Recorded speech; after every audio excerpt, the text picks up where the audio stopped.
اللہ کے نبی صلی اللہ علیہ وسلم نے فرمایا من جعل الہموم ہما واحدہ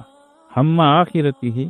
کفی اللہ لہ ہم الدنیا والآخرہ، جو شخص اپنے تمام غموں کو ایک غم بنا لے، آخرت کا غم بنا لے، اللہ تعالیٰ اس کے دنیا اور آخرت کے غموں کے لیے کافی ہے۔ تو اس لیے اللہ سے ہم توفیق مانگتے رہیں۔ کیفیت بدلتی رہتی ہیں، حالات بدلتے رہتے ہیں، جیسے دن اور رات کا نظام بدلتا ہے اور ایام بھی بدلتے ہیں، حالات بھی بدلتے ہیں، ویسے جیسے عالم کے حالات بدلتے ہیں ہمارے دل کے حالات بھی بدلتے ہیں۔ اب تھوڑی دیر پہلے دن کا اجالا تھا، اب رات کی جو ہے تاریکی آ گئی ہے۔ اسی طرح ہمارے اندر کے حالات بھی جو ہے کبھی ہمارے دل میں بستے ہے تو کبھی قبض ہے، کبھی نشاط ہے تو کبھی بیداری ہے، یہ کیفیت بھی رہتی ہے، اور کبھی پابندی ہے تو کبھی بالکل ایک دم جو ہے سستی ہے یا مستی ہے۔ اللہ کے نبی صلی اللہ علیہ وسلم نے فرمایا ان لکل شیء شرۃ، ہر چیز کے لیے ایک عروج ہے، ولکل شرۃ فتر، اور ہر عروج کے لیے ایک زوال ہے۔ یہ بہت ڈرنے کی حدیث ہے۔ فرمایا ہر چیز کے لیے ایک عروج ہے، ایک اٹھان ہے، ایک ابال ہے، لیکن ہر عروج کے لیے ایک زوال ہے۔ پھر آگے فرمایا فَإِن صَاحِبُهَا سَدَّدَ وَقَارَبَ، اگر یہ کام کرنے والا کوئی نیکی ہے وہ کر رہا ہے اور سیدھے راستے پر ہے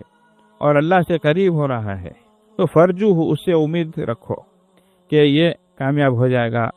اس کا دامن جو ہے بچ جائے گا اور اس کی دنیا جو ہے سلامتی سے گزر جائے گی اور آخرت کی طرف۔ لیکن آگے فرمائے وَإِنْ أُشِرَ إِلَيْهَا بِالْأَصَابِعِ، اگر اس کی طرف انگلیوں سے اشارہ کیا جا رہا ہو، یہ ہیں دیکھو انہوں ایسے انہوں ویسے، دینی اعتبار سے ہو یا دنیاوی اعتبار سے، تو فرمائے فَلَا تَعُدُّ، اس کا شمار نہ کرو، معلوم نہیں کب کیا ہو جائے گا، اس کا انجام کیا ہو جائے گا۔ تو اس لیے ابال کے وقت، اٹھان کے وقت، کیفیات کے وقت بعض وقت ہماری توجہ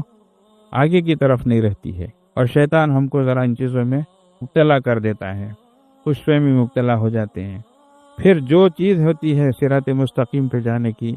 صحیح راستے پہ رہنے کی، وہ ہماری نظروں کے سامنے نہیں ہوتی تو ہم ہٹ جاتے ہیں، اور کبھی اللہ معاف فرمائے کوئی دوسرا جذبہ کار فرما ہو جاتا ہے، نام و نمود کا، دکھاوے کا، ریا کا، سمعہ کا۔